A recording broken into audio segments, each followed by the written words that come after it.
I'm a huge fan of Novak Djokovic, and in this video, we'll analyze the Australian Open final we just witnessed. I was one of those people who got up 3 o'clock in the morning to watch the match, discuss his legacy, the future of tennis, and since I'm a physician, we'll talk a bit about COVID vaccines and Novak's stance on COVID vaccines at the end as well. The match was fantastic, very much like the previous match versus Yannick Sinner. If there is one thing that Novak proved, is that all those people who said that Yannick and Carlitos play at a different level, a level never seen before in tennis, all those people were wrong. Novak proved that even at age 38 and soon to turn 39, he can give them both a run for their money when he is in good form, when he has energy in his legs. And this turned out to be the biggest determinant. Prior to the semifinal, Novak was handed over a walkover by Mensik. He also had to play only 2 sets against Musetti in the quarterfinals, and so he had more energy in the tank. And this is where he had been coming short for the last few years. Last year he made 4 out of 4 semifinals, but had no more gas in the tank for the semis. And he proved the point. When he had energy, he took on Sinner and he beat Sinner. And Sinner was not injured, he was not cramping. It was prime Sinner playing on a court where he hadn't lost for over 2 years, coming off a 5-0 record against Novak, and coming off a winning spree since the US Open last year. And Novak showed him how it's done. In fact, even today, he blitzed past Alcaraz in the first set, 6-2, while he still had the legs. But after that, you could see how he started getting tired, he started getting out of puff. He was having to do much more energy management.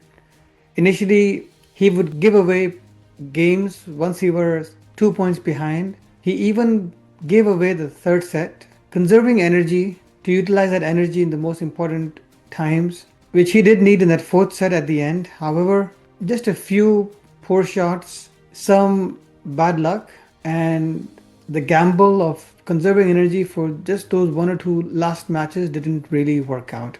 In fact, he had break points late in the fourth set. He did appear to be more energized, and I did feel that if he had been able to break and push it to a fifth set, he had at least a 50-50 chance of winning, since he was playing a lot better at the tail end of that fourth set. I think Novak, by demonstrating this, not only does himself a favor, he does a favor to the big three. He does a big favor to Rafa as well as Roger, demonstrating that these guys were playing at an extremely good level, and in their prime, they could give the young guns, Yannick and Carlitos, run for their money.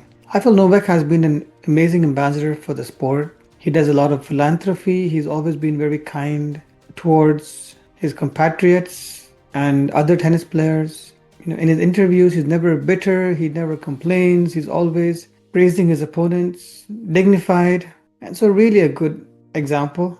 I do wonder if he will contemplate retiring now, because at 38, it does appear that unless he gets a stroke of luck like he did this time, he finds it difficult to compete against these really young players. Since tennis now at this level is such a brutal sport, playing at such a high intensity for 4 to 5 hours at times, the sport, I feel, is in good hands. Carlitos and Yannick particularly are such good role models. And the new players coming up, I feel Felix Auger-Aliassime from Quebec really has a good chance. This time around, he got injured, unfortunately, and wasn't able to make a big run, but he did play the finals of the Nitto ATP finals against Yannick, and in fact, he's been one of those players who has given good competition to Yannick and Carlitos over the last few years. He does need to improve his backhand somewhat. It is a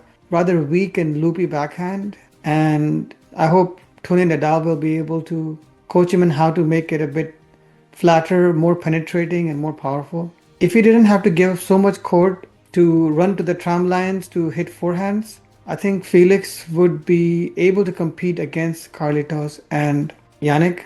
The other promising player appears to be Musetti, as we saw in the quarterfinals. But being a one-hander, unfortunately, has become a bit of a liability these days on these very fast courts. And one wonders if he'll be able to deliver on various different court surfaces like Roger Federer once did.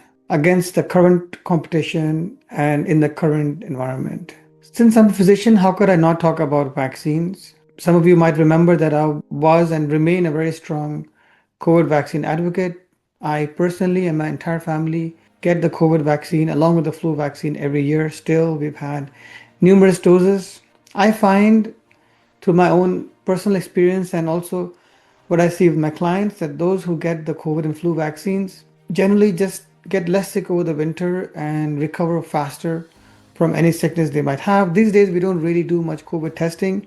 And so, if you have symptoms of a flu, particularly if you have respiratory symptoms with body pains and fever, then it could well be COVID. And those people who've had a flu vaccine and COVID vaccine typically recover much faster. When Novak initially came out with his stand against the COVID vaccines, I feel there was some influence of misinformation there. He seemed to overestimate the potential downsides. We know that there is risk, for example, myocarditis with the mRNA vaccines. However, this is very small. The estimates range from 1 in 100,000 cases to 1 in 10,000 cases. But equally, in hindsight, considering that COVID appears to be a condition which is now, particularly that we have significant herd immunity, appears to be now only really affecting badly those people who have compromised immune systems, so those people who are in the extremes of ages. And the vaccine itself doesn't appear to really prevent infection or even prevent transmission, although it can definitely reduce the severity of infection if it was given in the last 6 to 8 months. In many ways, Djokovic's stand of not getting himself vaccinated was not incorrect.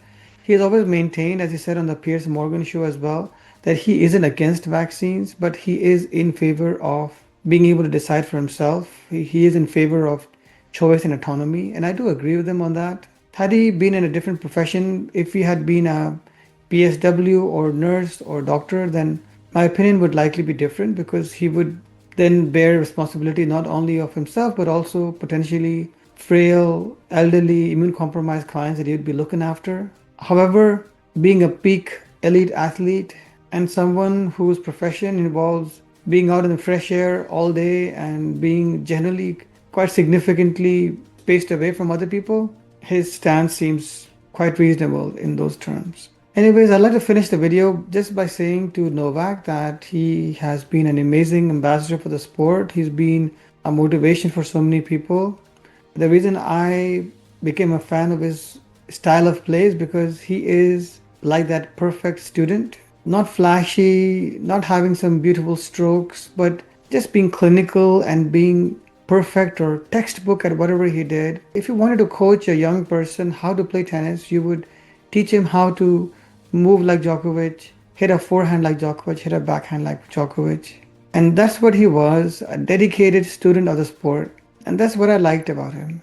I wasn't someone to be impressed by flashiness, that's not my personality. But seeing dedication to learning, perfecting, and executing was something I really admired. And I feel all tennis fans agree that his legacy of being the greatest of all time is secure. It may be challenged in 15, 20 years' time by one of the younger players, but at this point of time, his legacy is secure. Anyways, do you enjoy tennis as well? Did you watch the finals? Make sure you put a comment in the comment section.